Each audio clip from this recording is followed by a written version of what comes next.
Labs ir, mēs turpinām.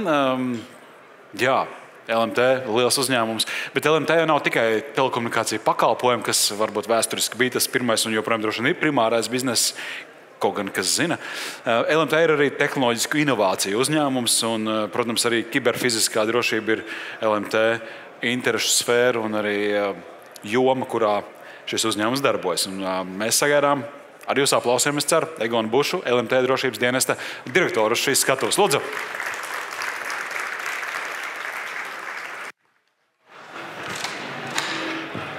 Labdien visi!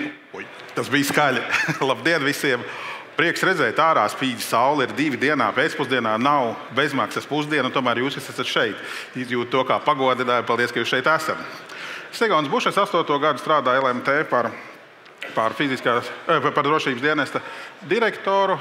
Tā, to viņš kaut ko pats dara. Un jāsaka, es pievienojos tādā ļoti interesantā brīdī, kad mazliet mainījās fokus, precizējās. Senāk, es iepriekšējā visā mūžā biju IT cilvēks. Man neticēs tie, kas man nesen, man gari mati bija, tādi pinkainis, tāds višķi noplīsis varbūt kādreiz, bet tāpēc, ka naudas nebija, bet tāpēc, ka tā bija ērti. Un tas viss ceļš, kā IT visdažādākās lietas ienāk mūsu ikdienā, viņš ir pārsteidzošs. Varbūt pieminēju ēdienu, pieminēšu vēl vienu ar ēdienu saistītu lietu. Pandēmija, leduskapis. Protams, ka viņš izdomā man mājās, droši vien es viņu pulka lietoju, nomira tieši tad, kad ir visgrūtāk tikt pie leduskapi. Pirmkārt, nav īsti leduskapi tā, ka tu var aiziet nopirkt, ko gribi. Atradu, pasūtīju, un tajā brīdī skatījos primāri, lai viņš tur der, tur izmēra un tā tālāk funkcijas. Un nākamais, ko es skatījos, bija energoefektivitāte. To izdarot, es patiesībā nebija tā, ka es izlasītu pilnīgi katru rindiņu tehniskai specifikācijai. Un tad, kad es viņu dabūju, liels bija mans pārsteigums un tā skaitā lāsti, kāda tieši iemesla pēc viņā ir Wi-Fi access points iebūvēts iekšā, tad bezvadu pieeja, kur var ielādēt lietotni. Lietotni, protams, darbojas, bet nav vienkāršāk nospiest 2 podziņas, siltāk, vēsāk. Labi, viņas ir 2x2, tur ir saldētava, un viņš nav pārāk sarežģīts, nav varbūt pats vienkāršākais. Tā vietā ir lietotne ir modernizācija, visāda veida update, un tam tieši kāpēc. Un tas ir tas, ko es dažkārt mēdzu saukt, ka mūs tā brutāli digitalizē bez vajadzības. Jo ir jau daudz jomas uzņēmumos, kur viss ir forši, ir kaut kāda sen iestādāta procesa, uz viņiem atskatās procesiem. Kā tagad labāk varētu, kādas tehnoloģijas, kur varētu mazāk cilvēku resursu. Ļoti populāra joma ir tur, kur kaut kas ir regulāri jāapkalpo. Piemēram, ir kādi sensori vai devēji, viņiem baterija kalpo neilgu laiku, pieņemsim gadu. Inženierim jābrauc, ir skaitītāji, lasītāji, kas ir jābrauc kādam nolasīt, kas nav iespējams attālināt, piemēram, ar mobīliem vai citiem tīkliem. Lūk, tā kā tā vispārējā digitalizācija ir ar plusiem, nerunājot jau par televizoriem. Vakar, piemēram, CERTA lielais ziņojums, ka tur vairāk kā 3000 tādu un tādu ražotāju televizori ir ievainojami. Un tad tur tāds visādi pareizs satruns, ka vispār, ja viņas internetā nevajadzēja izlikt, tur jau tā lieta, vai televizoru pircējiem vai internetu pakalpojumu pircējiem kāds pastāstīja, ko ar viņu vajag vai nevajag darīt. Visticamākais jau, ka visu neizstāstīja. Lūk, tur gan labā ziņa, kad ja viņas ieliek mobilajā tīklā, tad viena nokā iekārt otru neredz un sanāk drošāk tā kā ārā no kastes. Bet skaidrs, ka jebko var uztaisīt labi un jebko var uztaisīt netik labi. Mazliet par LMT ievadā jau, paldies, izstāstīja. Mums ir tā, ka mūsdienās, lai arī kur nepaskatītos, kur nepieskartos, būtu tie pamatpakalpojumi, būtu tie kaut kādi mūsu jaunie biznesi, visur parādās drošības komponenti. Tas arī bija interesantais brīdis, kad es vienreiz 16. gadā, jo stāsts ar luksaforu. Jo luksaforā ir simkārta, vēl nekas nav uztaisīts, mēs tikai testējam to simkārtu, kāds nospēr. Īsts gadījums, daudzi gadi pagājuši, var jau par to runāt. Un tad mēs saņemam ziņu no CERTA kolēģiem, kas saka, kaut kas tur tā kā īsti nav. Mēs atskatījāmies šo, patiešām luksaforām nevajadzētu pieeja visam pasaulē internetā. Viņiem nevajag skatīties filmas, ne bērni, ne pieaugušās. Viņiem vajadzētu darīt tikai to, kas viņiem ir jādara. Tas tāds mazs piemērs, kā pat pamata biznesa, it kā vienkāršās lietas atnāk ar jaunu drošības komponentu.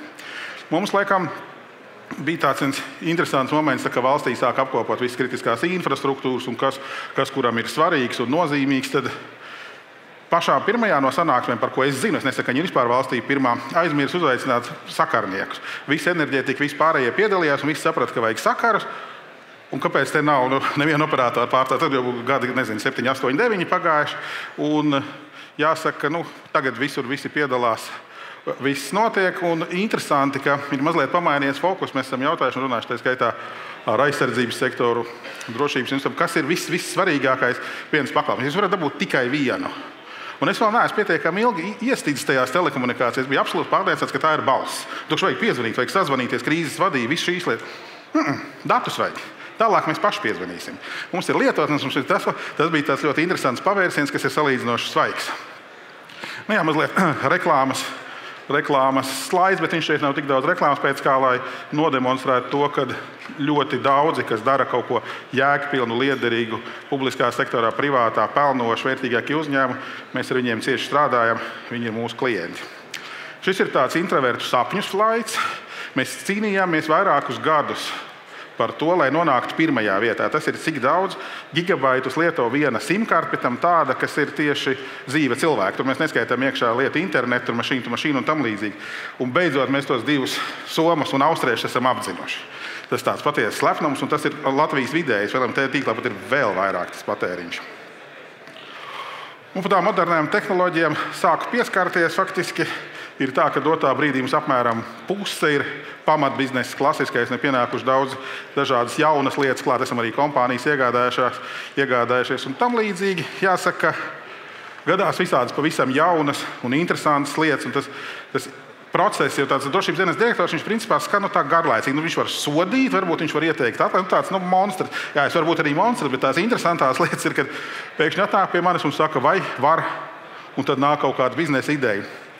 Pašā sākumā, varbūt viņš no iepriekšējās pieredzes, kas bija tur vairumtirdzniecība, kur visu vajadzēja ļoti ātri pieņemt lēmumus. Mēs mēģinājām iesaistīt savējos komandu, parunāsim. Tāpēc tā nestrādā. Man izcili kolēģi, drošībnieki, viņiem šo informāciju nebrīdi neslēp, bet pie viņiem vajag iet tad, kad tu kaut bišķi var noformulēt darbu uzdevumu. Ko es daru, tad, kad man jebkurš uzņēmumā drīkst piezvanīt, pajautāt, uzšķetoties, atbildēšu, mēģināšu saprast, kas tas tāds tieši ir, ko tu gribi izdarīt. Un tad jau, kad es viņu varēšu sadalīt kaut kādos zilonis, viņš jāsadala gabalos, tad tikai viņi var sākt lietot uzturā, kaut ko attiecīgi atradīs un tad jau pieslēgs pareizos. Tad pie pamatēmas, kas ir fiziskā drošība, te ir tāda ieskatām, te nav nekā tāda pavisam jauna vai noslēpumaina, bet principā fiziskā drošība klasiski atceroties vēl gadus 20 atpakaļ, kad tas patainais IT cilvēks staigāja citā darbvietā, viņi savā starpā nesapratās un faktiski arī daudz nerunāja. Kameras, visas komunikācijas, visi viņiem bija savs. Tur tā skaitā koaksiālie kabeļi, kaut kāds tāds, tur IT cilvēks neliek klāt, tas viss ir drošībai. Un tad pamazām, process jau nav jauns. Viņš ir, es domāju, tur vairāk kā 20 gadi, bet tā soli pa solim kameras kļuva gudrākas, kamerās ielika pārvaldības lietas, nerunājot jau, ka tagad ir visādas datorredzes, atpazīšanas, daudzas citas lietas. Un tas sanāk, ka tas viss, kas ir fiziskā drošībā klasiski bijis, tas saglabā savu funkcionalitāti, bet tas tās ir pavisam cits. Tikpat labi varētu citiem vārdiem teikt, ka tādus diezgan labu zināmus IT pārvaldības riskus, kas tur vēl vecajos standartos, sākot no britu standartiem un tam līdzīgi, bija tā kā zināmas, saprotamas lietas, viņas pēkšņi iesoļoja fiziskajā drošībā. Ir bijis ar jaukiem kolēģiem fiziskajā drošībā ļoti labi uzticami kolēģi, bet ja viņiem sāk teikt, ka tur vajag kaut ko noapdeitot tajā un tajā, pieejas kontrolas serverī, tad viņi saprat pieejas kontroli, pārējie vārdi ir sveši. Šo mēs atrisinām tādējādi, ka jāliek ir pa kompetencēm. Nevar izmācīt vismaz bez liela darba un gadiem kādu, kas ir ļoti labs fiziskās drošības profesionāls, kas katru dienu var strādāt ar apsardzes pakalpojumu sniedzējiem, risināt fiziskos incidentus un tam līdzīgi. Viņam sapat šo to SQL serveri iemācīt ir nesalīdzinām grūtāk nekā pieņemt darbā papildus kādu, pie tam nolikt viņu tur, kur sēž kiberdrošības cilvēki, lai tie attiecīgi šo sistēmu kopju. IT cilvēkiem, tādi, kas ir organizēti un strukturēti, tāda arī, un pie tam diezgan daudz pārsteidzoši. Viņi saprot, ir kaut kāds process, ir procedūra, ir soļi, ir disciplīna, tur jāvar. Tad viņi saprot, tas ir ok, jā, ir uzrakstīts, uzzīmēts, viss skaidrs. Un līdz ar to tur pieliek klāt to, kas tad īsti ir jāizdara ar konkrēto sistēmu no IT viedokļa. Savukārt ir viņa iepriekšējais maizes darbs, kā manā gadījumā. Līdz ar to nav, manuprāt, īsti cerību vai šīs jomas pilnīgi atdalīt. Viņas ir kopā, pieeja var būt dažāda, ir iepriekšējā darbā, piemēram, viss bija paslaucīts zem IT departamenta, bet tas ir netik veiksmīgs risks. Tas ir veiksmīgs no finansiālā viedokļa, bet pastāv risks, ka tas IT vadītājs pastāstīs, tad, kad nevarēs nestāstīt kaut ko nebūt, vai notiks kaut kāda fenomenāla mēsla, vai jau viss būs sakopti.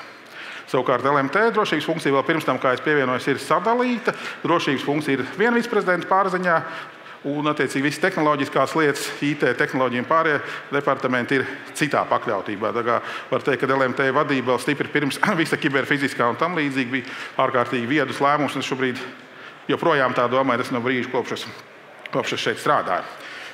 Kur savukārt sajiet vairāk kompetences, bet par to varbūt ne šodien daudz, ja bija foršu referātu par krīžu vadību, par to, kā ārkārtas situācijās rīkoties. Skaidrs, ka apsardze ir tāda, viņiem arī var būt komponents. Piemēram, pie bodīkams Latvijas varētu būt pie apģērba stiprināmā kamera, kurā pēkšņi izrādās, ka arī ir operētāja sistēma, tur arī kaut kas ir jāliek kaut kādi atjauninājumi, viņi apstrādā personas datus, un sanāk tā, ka tā vienkārši apsarga funkcija viņu uzauga. Apsarga vai apsardzes vadītāja vai pārējā, viņus principā ideāli viņus var pēc iespējas ielikt atpakaļ. Es nesaku, ka viņam komforta zonā jāsēž. Neviens nav pelnījis pārāk ilgi mūsdienās sēdēt komforta zonā, bet kaut kā tā, lai viņi saprot, ko dara, lai viņi nenoslīgst kaut kādos tādās lietās, kas varbūt īsti nevar būt viņu kompetence. Tehnoloģiju attīstība faktiski tas, ko mums solīja, ja šobrīd uzliek sev to fiziskās drošības cepuri, mums solīja, ka tad nākotnes sistēmas viņas būs lētākas, foršākas, integrētākas. Lētāk noteikti nesanāca, apkalpošana vienkāršāk, manuprāt, ka nē. Ja mēs paņemam kaut kādu analogu vecu video ieraksta sistēmu, viņai neelpo virsū 7 gadus, nekas īpašs arī nenotiek, viņa kā rakstīja, nekur viņa īpaši nav pieslēgta, neviens viņu pa gabalu baigi nekonfigurē. Mūsdienās, ko mēs redzam internetā, tas ir ārprāts. Nevis ārprāts, bet tas savienojamības līmenis un cik viņš ir personīgs. Defibrilatoros ir simkārtas, tas ir labi viņu pārraidīt datus. Ir ugunsdzēšamie aparāti. Amerikā redzēju virkni reklāmu gatavoties šim, kā ugunsdzēšamie aparātā. Viņam pieliek moduli, kurš tad raida, tur var pielikt gan mobīlo, gan citu raidītāju. Un tad jums nekas nebūs jāapkop, viņš pats jums visu izstāstīs. Izklausās jau jauki, bet lai viņš pats kaut ko izstāstītu, vajag to infrastruktūru vai kompānijas būvēto vai mobīlo aparātoru vai kādu citu, un tāpat jau kādām viņi ir jākopj. Un tajā brīdī patiesībā ir jāmaina visi procesi, ja viņš vienkārši saka ok, un uz viņu nekad 5 gadus nepaskatīsies, un tad būs ugunsgrēks. No sevis, kurš būs atbildīgs vai kā to situāciju risināt. Papildus uzsverams tas, ka šīs jaunās kiberdrošības problēmas fiziskajā drošībā, patiesībā viņas attiecās arī citur tikpat labi ražošanā, kas tagad kļūs lielākoties par NIS2 subjektu un tam līdzīgi, ir tāds tā kā pārrāvums, kur, protams, mēģina tur arī paldies gan aizsardzības ministrijai, gan pārējiem iesaistītiem, bet sēž cilvēki mierīgi dara savu darbu. Es arī nesaukšu industriju vārdā. Es varu man sēns pazīst, ko man tagad darīt? Man teica, ka mani varbūt ierakstīs sarakstā. Es saku, ja tev teica, ka tev ierakstīs sarakstā, tad tev ierakstīs sarakstā. Bet kas tev ir jādara? Es saku, tas latviskais vārds ir būt krietnam saimniekam. Un ko var darīt? Vēl nacionāla likumdošana vēl top. Tā būs. Bet tā īstā pieeja ir, nevajag visur atstāt noklusētās pāroles, vajag kaut kā apkopot, vai pastīties, ko ražotājs saka, vajag strādāt drošiem sadarbības partneriem. Sadarbības partneriem vajag izpētīt attiecīgi viņu piegāžu ķēdes, jo gadās, ka nonāks sprukās, ir kāds risinājums fiziskā drošībā, kuru ražotājs pienācīgi neuztur. Jā, viņš kaut kad izlaiž updates, bet ir kaut kas tāds, kas pilnīgi visus skar, jauna tur kaut kāda protokola ievainojamība, kāds mums tik pa laikam gadās. Un to konkrēto bibliotēku ir visi lietojuši. Gan fiziskā drošība, gan IT, gan viss pēc kārtas. Un ja tas ražotājs nedod nec padomus, kā nostiprināt, viņš uzreiz nevar salabot, nec salabošot, tad principā dimbās sprukās jābūvē pašam apkārt savu kaut kādu firewall, sazina, kas jādara. Līdzīgi paturpinot, viņas mēdz saukt par operacionālajām tehnoloģijām, arī ir tāda pilnīgi piespiedu digitalizācija. Vietām viņi ir iederīgi, var ietaupīt resursus, kādām varbūt sarežģītas iekārtas, zvēra audzētuvais, es zinu, vēl visādos, ir, viņas ir jāregulē, viņas ir jāapkop, kaut kas ar viņām ir jādara.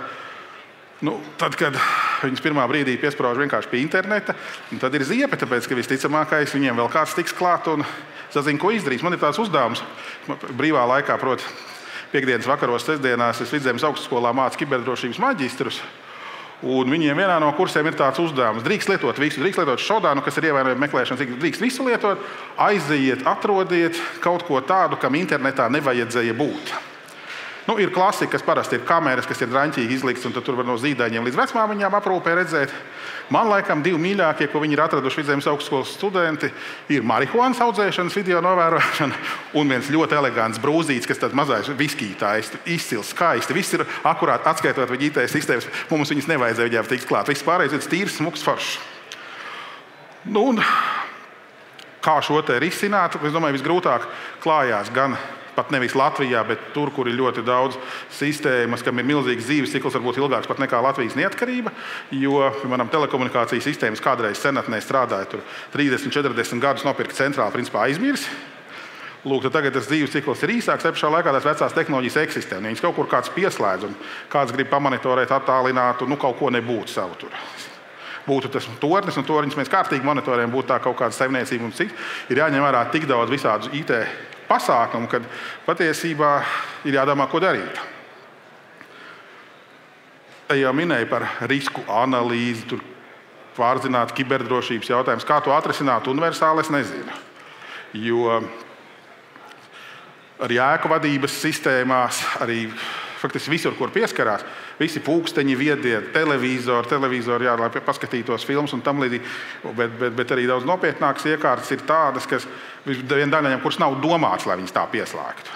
Tehniskie risinājumi, protams, eksistē, katru konkrēto var izlēt, kur tev vajag no kurienes uztaisīt vairāk faktoru autentikāciju, bet uzreiz viss aiziet IT valodā. Tas vairs nav nekādā sakarā ar klasisko fiziskās drošības pārvaldību vai citu.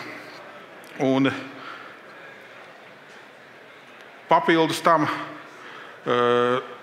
tā visa uzskaite, lai zinātu, kur precīzi, kurš darbinieks, kurš pakalpojums sniedzējs, kurš ārpakalpojums cilvēks un tam līdzīgi precīzi zināt, kur tik klāt. Tā ir tā diezgan liela iekšēji IT, slīpsvītra, kiberdrošības, slīpsvītra drošības birokrātija. Tam visam ir jābūt ļoti labā, akurātā kārtībā. Pretējā gadījumā tur atkal būs universālais konts un viens, neminējuši valsts, tā nebūtu pareizi, bet viens attālākas valsts inženieris dalās ar šo lietotāju vārdu un paroli ar visiem pēc kārtas, tad sekas ir neprognozējamas.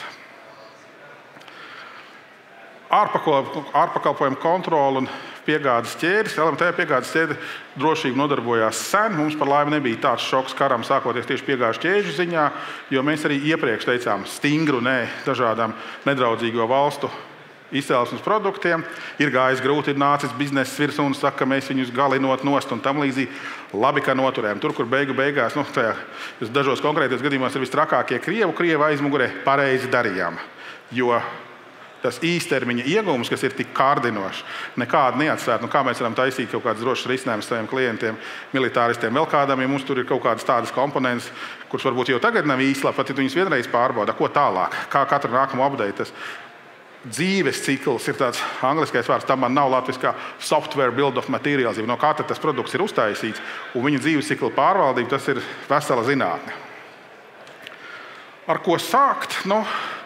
Te pieminēju no rīta pareizs vārds par tehnisko drošību. Tāda drošība, es domāju, ka ar to drošību ir jāpaskatās no tāda helikoptera skata, kas tad viņi katrā konkrētā vietā šajā brīdī ir, un īpaši izvēloties jaunus objektus, vai ceļot, vai renovējot, vai mainot kaut kādas ēku sistēmas, pārvalkot vadus un tam līdzīgi, uzreiz jau paskatīties, ko un kā tur gribēs darīt. Telko fantāzija par šo ir skaista. Viņi ir romantiski, bet mans cilvēks IT saka, ka tā nebūs. Telko saka, ka nevienam neko nevajag. Visiem būs 5G pieslēgums, un katra iekārta ar 5G būs ļoti droši pieslēgta datacentram. Viss nekādi vadi, nekādi ezeri, nevajag tik elektrību atvilkt. Es principā par, bet es tā kā skaidri saprotu, ka gluži tik rožai nesanāks. Un es jau pieminēju, bet vēlreiz uzsveru, tas lielākais risks ir, kad kaut kādus īstermiņus. Mums ātri vajag sakonfigurēt, kāds nevar atbraukt, vēl Covid bija ļoti palīdzēja. Vai te kāds ātri sakonfigurēs kaut ko no malas. Jā, bet izanalizēt cauri, ko tad un kā tad, kur tad pieslēgt. Kāpēc to dara? Protams, automatizācija, efektivitāte. Skaidrs, ja kādam bija jālido, kā varbūt lielākās valstīs, vai jābrauc ar mašīnu kaut kur tur dienu. Kaut vai līdz Latgalei aizbrauc kaut ko apkopot, tas principā ir komandēm. Parasti saliek vairākus objektus kopā, aizbrauc, apkopot, atpakaļ, varbūt pa gabalu var. Jā, automatizācija, efektivitāte, tādas iespējas ir, strādā labi, bet jābūvē ar galvu. Tas tāds jautājums, ko mēs nebeidzami risinām, un es domāju, ka tas LMT vēl labu laiku būs. Tēmām, ko tad darīt un kā darīt? Un skaidrs, ja ir kaut kādi riski, kā jau iepriekšējā runātāja arī minēja, tas skaidrs tādā riskantā situācijā, noteikti kaut kādas baigās iespējas. Un tas, kā pie viņām nonākt, domāju, tas viens no stūrakmeņiem ir tas, kad mēs nemēģinām tētlās atnākt un tulītās kaut kādu lielo naudu paprasīt. Mēs ejam pie kāda, mēs labprāt izanalizējam situāciju, tas ir biznesa analīze tam līdzīgi, nav tulītās jāizraksta rēķins. Un, lai arī ko mēs nedarītu, būtu tā fiziskā, tā grūti atdalīt, fiziskā vai kiberpasaule, mēs jau no paša sākuma, tad, kad es pieminēju, tikai ideja, mēs pieslēdzamies kā drošības dienests klāt. Tad, kad būvē arhitektūru, Jo faktiski tajā brīdī ir svarīgi, lai būtu kiberdrošības kompetence, labi pārstāvēta, citādi pēc tam būs pa vēlu vai būs ļoti, ļoti dārgi un grūti viņus samainīt. Tā visādi inovēta, šis tāds interesants stāsts, kas mums nāk no biznesa kolēģiem, ko parasti dara. Var pieņemt darbā kādu, nosaukt viņu par inovātoru, var uztaisīt biznesa attīstības, tad vai cilvēks, vai departaments, vai dienests, vēl visādas viņus sauc. Jūs tagad domāsiet jaunās foršās lietas. Ko mums priekš tam, jums nauda vajag lūdzu, jūs vajag izstādes komandai, kaut ko lūdzu. Un kas notiek? Šo te vienu departamentu, ko varētu nosaukt par roda, visi ienīst. Viņi neko nedara. Un viņi visu kaut kur braukā, viņi tērē naudu, un viņi nē. Un jāsaka, ka pārsteidzoši daudz arī telekomunikāciju industrijās, arī pat lielie cienījamie operatori ir tādā dilemā, viņiem ir tāda kognitīvā disonance. Viņiem no vienas puses vajag katot kostus, jeb latviski sakot, griezt izmaksas, un tad viņiem vajag inovēt. Un tagad es runāju kolēģiem asociācijās, kur mēs satiekamies par drošības. Es saku, kā jūs īsti darat? Jūs no rīta, jūs no sākuma inovējat, vai jūs vai kostus katojat? Un ko jūs darat pēcpusdienā? Jums skatās tādu laidu, ko... bet tā arī ir. Nevar, tas ir no kultūras, jo nevar reizē inovēt un griezt izmaksas turpatās. Tad ir jāpieņem kaut kādu lēmumu, ko darīs, un ko tad ar to rozā departamentu darīt. Varētu jautāt, viņš taču tāpat kaitina, neatkarīgi no tā, vai kādu atlaiž vai neatlaiž. Viņu vajag izšķaidīt. Un tad nonāk pie tā, kad ir mēdz saukt par matricas struktūru, vēl visādi mēdz, bet doma ir tāda, ka tie cilvēki, kas piedalās jaunu vērtību ražošanā, inovācijās, veido jaunus procesus, vairāk nevis procesus, bet jaunus produktus un tam līdzīgi, viņi ir esošajā struktūrā. Tāds LMT mums jau arī viss ir tā kā smukā struktūrā, mums ir prezidents valde, tad attiecīgi viceprezidenti un konkrētie direktori, piemēram, drošības dienas direktors, viņi kaut kur atrodas, un tālāk darbinieki, kas dara konkrēto darbu, bet iesaistot, pie tam pietiekami laicīgi un, es teiktu, nevardarbīgi. Vienmēr būs kādi cilvēki, kuriem labāk patīk darīt zināmu, normālu darbu. Un tas ir ļoti labi šos cilvēkus, kas ir tik izturīgi pret rutīnu, tieši tur arī vajag likt, maksāt normālu algu, slavēt un vispār cienīt un godāt. Savukārt inovātoram, principā tā doma ir pat sanāk gandrīz diametrāli pretēji. Tajā brīdī, kad inovators jau viss ir noformējis, kas ir jāizdara, viņam ir jāiet prom inovēt citur. To jau var darīt tie, kas ir programmatūras izstrādē, tur secure by design, tur viss aiziet tā kā, neteikt gluži mašinērija, bet aiziet tādos pārvaldāmos procesos. Un ko mēs par to darām un pie kā mēs esam nonākuši biznesa pusē, ir tas, ka mums ir vesela virkne ar pilnīgi jaunu telko, klasiski netik ļoti, varbūt lieta internets ir vairāk tāds bizness, kas attiecās uz telekomunikācijas sniegšanu, bet jāsaka, gan aizsardzības jomā, gan drošības jomā, gan tā vajadzība, gan tā ģeopolitika patiesībā dod iespējas strādāt un arī ir tirgus pieprasījums pie tādām lietām, pie kā var pirms 10 gadiem neviens pat vispār nedomāja. Labā ziņa, kad vai tas būtu sensors, piemēram, mēs taisām aparatūras sensors. Pagaidām tie ir prototipā, bet izrādās, ka ar visām Ķīnas piegādes ķēdēm vispār tā ir bēda ielai kaut ko uztaisīt tā, lai tā nebūtu kaut kāds, slikts vārds, lai nebūtu kāda komponente ar neusticamu dabu, vai sastāvu, vai atjaunošanas ķēdi. Un līdz ar to pat tā ir joma, kurā kaut kas ir jātaisa no jauna.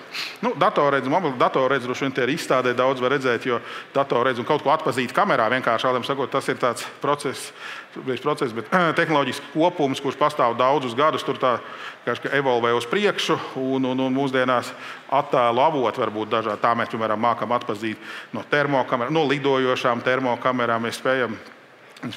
Ir pat bijuši eksperimenti, ka kaut kur diezgan tālu uzlidot un kaut ko safilmēt, izdarīt un pēcāk to attiecīgi analizēt. Lūk, un tad es varētu faktiski beigās teikt par šīm lietām. Es te biznesu vairāk nereklamēšu. LMT tur ir stends, attiecīgi laipni lūgt aiziet LMT stendā. Parunājiet ar kādu. Es arī neesmu eksperts visur, man visur patīk sākt, bet tajā brīdī jau, kad pakrita nost, tad es arī varbūt aizgāju pie nākamās jaunās pūkainās idejas. Paldies!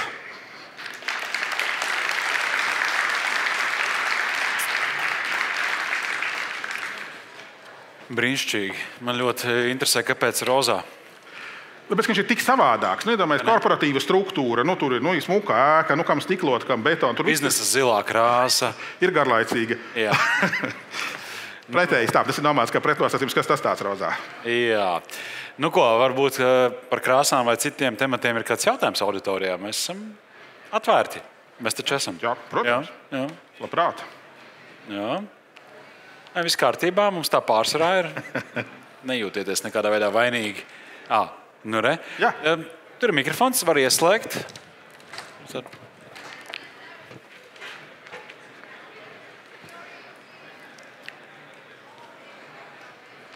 Man par statistikas datiem ir jautājums. Tas lietojums bija mēnesī, tie gigabaiti. Jā, tie bija mēnesī, uz mēnesi. Paldies, tas paliek. Cerams, ka augs. Ienākot jaunajām 5G un citām tehnoloģijām, apjomam vajadzētu augt. Man izstāsta, ka cilvēki šeit gan ļoti labu foršu sarunājas, bet vispār ļoti sēž jau telefonā. Viņam ir atkarība visiem. Jā, nē, te tā vēl viens jautājums. Te tā nedara, jā, telefonos nesēž. Tik programma paskatās. Tā pagaid vēlreiz. Tur nebija ieslēgts, tagad būs. Jā. Par piegāžu ķēdēm. Interesanti, ka ar Krieviju neko, un bija jau iepriekš, jūs domājat, ka tas ir mikrotiks mūsējais, vai vēl kaut kāda bija piegādātāji drošiem tiem komponentiem? Jūs interesē drošība, kādi sliktie piemēri? Es varu abus, kā vajag. Nē, labi piemēri, interesanti. Jums jau bija jau tā ķēde izstrādāta pareizi, ka nevajadzēja daudz ko mainīt, un tie piegādātāji, piemēram, tas ir Eiropas Savienība vai ASV vai kaut kas cits? Mēs esam regulēta nozara, kurai ir attiecīga likumdošana, līdz ar to mums pienākās klasiski lietot Eiropas Savienības ekonomiskās zonas un NATO produktus, kas attiecās pašu to inovāciju procesu drošā piegāžu ķēdē, tad tā atslēga ir nemēģināt tur vieniem nošaudīt. Mēs iesaistamies, jo skaidrs, ka ir vienmēr liels ekonomiskais spiediens, kas cik maksās. Ja tev viena komponenta maksā 10, otra maksā 100, ārkārtīgi grūti tur ir iespējas to pa 100, ja tas nav ļoti prasīgs klients vai ļoti bagāts klients. Līdz ar to mēs strādājam kopā, mēs ejam cauri. Un jāsaka, ka laikam tas grūtākais, burtiski šo dažu nedēļu, ir tad, kad mēs atradām šādu, tu izbrāķēji, ko man darīt. Tā man reāli ikdiena 2 šādi gadījumi tagad, un man nav īsti atbildes, ko man tagad darīt. Iet man meklēt tās komponentes, tad es patiesībā no tajā jomā galīgi neesmu gudrākais, kurš to varētu darīt. Saka, ka citur nav.